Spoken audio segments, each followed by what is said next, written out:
Дорогие друзья, мы сегодня открываем выставку «История чая в якутской деревне». Вот так условное такое название. Ну, как вы знаете, нет в мире человека, который никогда не пил чай. Хоть стакан чая он все равно пил. Хоть в Африке, хоть в Америке, хоть в Азии, везде. Во всем мире вот единственная пища, которая знает весь мир. Вот эту выставку организовали на базе коллекции Ольги Николаевны Макаровой. Она во всех отношениях уникальнейший человек. Во-первых, всю жизнь работала учительницей русского языка. Много поколений нашего села училось у нее. И не только это, она сейчас в настоящее время ведущий литературный критик Якутии. Я знаю вот в своем веку, 2-3 критика, которые выпустили сборник критических статей. Вот последние 20 лет она первая вот в прошлом году выпустила сборник статей по критике якутской литературы. Она признанный, вот как я только сказал, ведущий критик Республики Саха-Якутия. Она всю жизнь собрала чая, начиная с советских времен, даже раньше, здесь всего насчитывается вот где-то 500 экземпляров здесь. Только это 1/3 ее коллекции. Амбары там много осталось, никак мы не разместили, но по скромным подсчетам насчитывается где-то 1500 экземпляров чая. История чая Якутии очень древняя, но общепризнанным в настоящее время оценкам где-то начинают с 17 века. Но я думаю, еще раньше наши предки знали чая. Потому что даже вот в Лонко рассказывается о Кехтия Артыга, то есть Кехтинский тракт, Куктуя Артыга, Куктуйский тракт. По этим трактам наши предки связывались не только с Монголией, Китаем, дальше.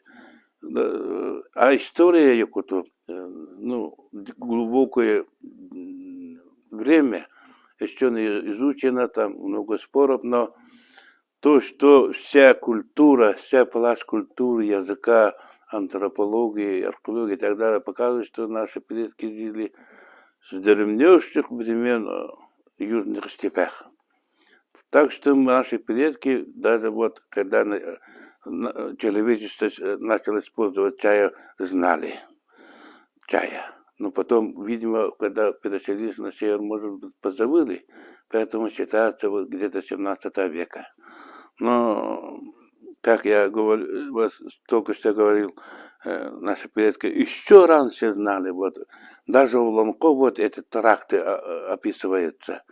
Поэтому, вот Ольга Николаевна, когда будет рассказывать, она это, наверное, будет рассказывать, так что я прошу вас посмотреть эту выставку. Вот еще замечательное одно, что наша выставка переросена в вот подготавливаемую этно-арт автопробегу Рашида Кашкарбая. Он кандидат географических наук, ученый и практик, автор проектов грандиозных проектов, надо сказать, по великому чайному, великому шелковому пути. В настоящее время он готовит автопробег. Вот к этому событию мы в знак поддержки этому замечательному проекту мы переворачиваем эту выставку. И желаем Рашиду Кашкарбаевичу и его соратникам успешной экспедиции, чтобы эта экспедиция принесла нам не только вот знания и так далее, а вот перспективу надежду на будущее сотрудничество между нашими вот этими странами. Потому что в настоящее время в России в своем развитии уже держит путь, ну, вектор развития на восток. Так что это всемирного даже имеет значение. Желаю успеха с просмотру. Спасибо. Как подчеркнул Николай Иванович, чай действительно самый популярный напиток во всем мире.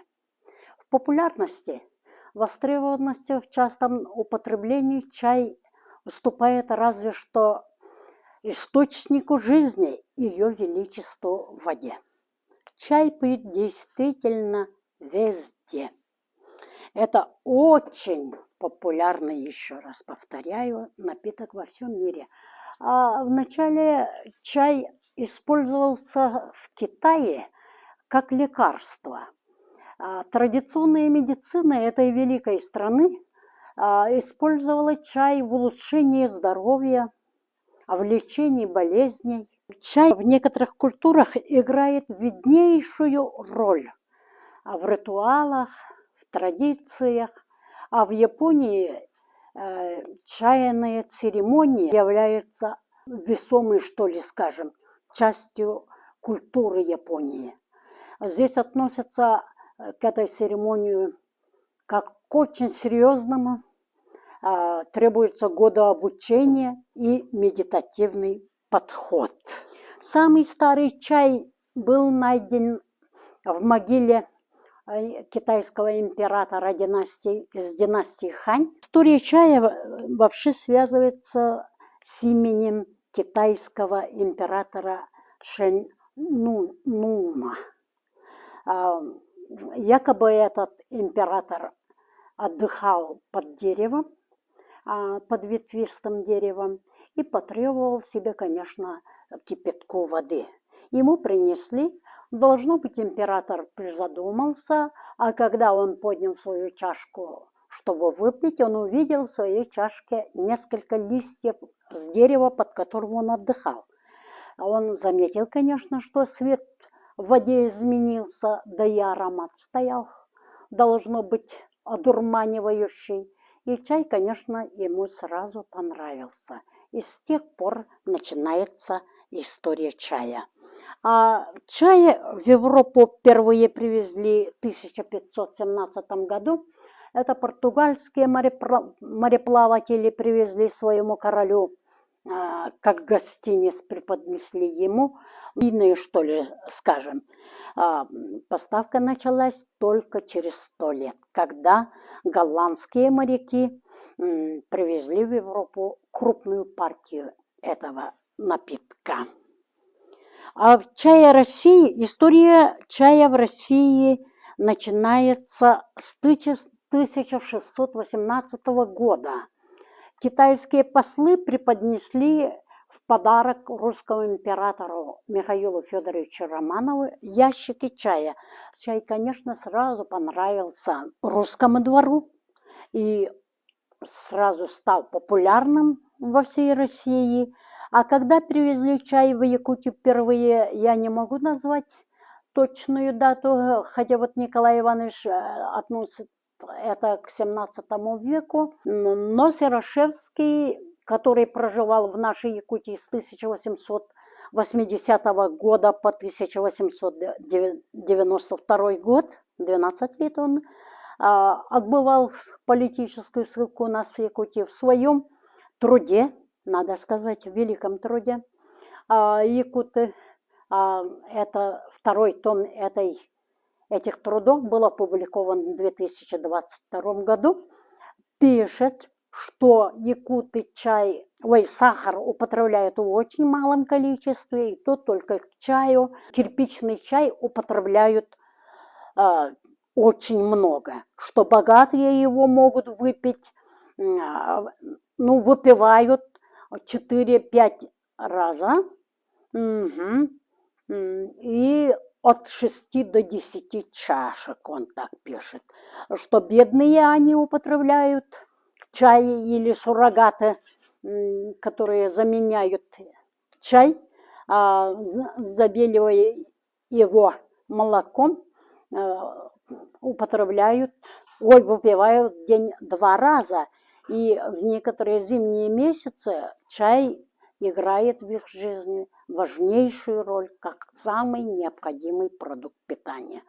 И это говорит, что уже в XIX веке чай в Якутии был очень популярен.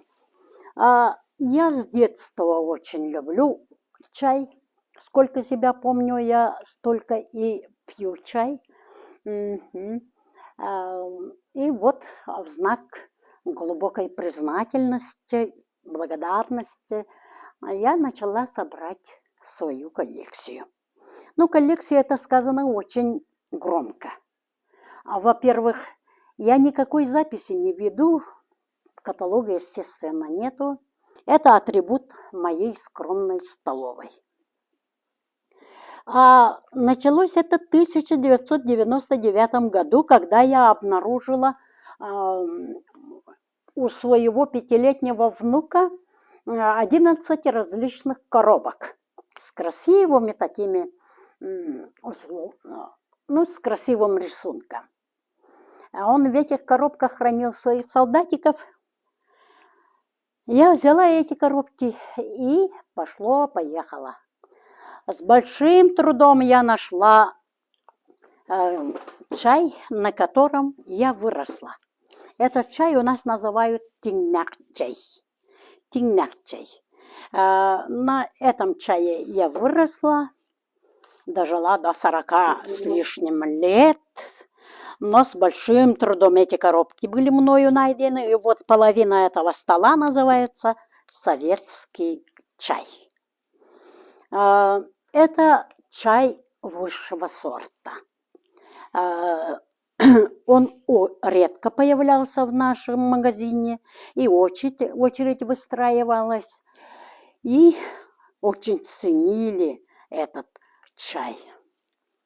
Вот это вообще, этот чай вообще считался королем чая, индийский чай, называли его слоннак-чай, чай со слоном, и очереди действительно выстраивались очень внушительные.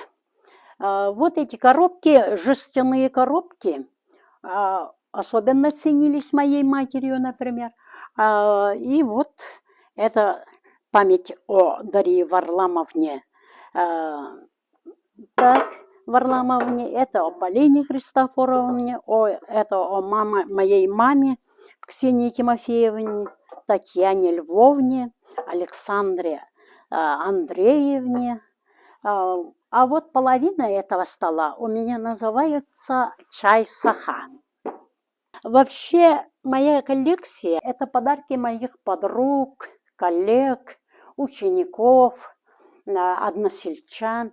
И я называю вот свою коллекцию, повторяю, эта коллекция у меня стоит в моей столовой. Я называю символом доброго отношения моих односельчан к моей особе. Или добрым, чутким вниманием к моей маленькой слабости. Почему я назвала свою коллекцию «История чаепития в якутской деревне конкретной семье»? Потому что содержимое этих пакетиков и этих коробков употреблено моей семьей. Здесь и из Англии есть чай. Самые красивые такие коробки, еще раз повторяю, подарены моей учительницей и коллегой Розалиной Ивановной, моей подругой Любовь Николаевной Тимофеевной. Вот, видите, Надеждой Афанасьевной, моей подругой. А вот эти коробки, чемоданчики, это подарок великой якутской артистки Анны Ивановны Кузьминой. Мне привез главный редактор редакции «Аяр» Луковцев Валерий Николаевич. и он купил ее во время выставки в Германии. Вот эту полку мы назвали «Восток. Дело тонкое». Восток действительно дело тонкое. А здесь чай из Монголии, из Кореи, из Китая и из Турции. К чаю отношение в Китае особенное. Я была на чайной церемонии, вот из таких чашечек мы там пили чай. А вообще у нас мы живем в очень суровых климатических условиях. В Якутии летом жара иногда бывает до 40 градусов, а выше 0, а зимою ниже 0 на 60, на 65 градусов. И в таких климатических условиях без чая вообще невозможно жить, я думаю. Это действительно необходимый напиток в наших суровых краях. Это чай из Кореи, а это чай, индийский чай, вкус которого мы помним с детства. Рождества ждем чего-то очень такого сказочного. А вот этот чай мне привез мой ученик, лауреат государственной премии Луковцев Иннокентий Егорович. Он в этом году признан лучшим актером нашей республики. А вот и звенит рождественская музыка. Этот чай мне подарила моя подруга Ирина Николаевна, а этот чай мне подарила моя подруга Галина Иннокентьевна. Привезла моя внучка из Москвы в подарок. Вот этот чай, купчиха за чаем Маковского, картина все, наверное, знают. И подарила мне моя учительница Татьяна Игнатьевна Андросова. А тут вы видите купчиха за чаем великого художника Кустодиева. Чай действительно в России тоже является очень популярным, очень востребованным напитком. Благодарю за внимание.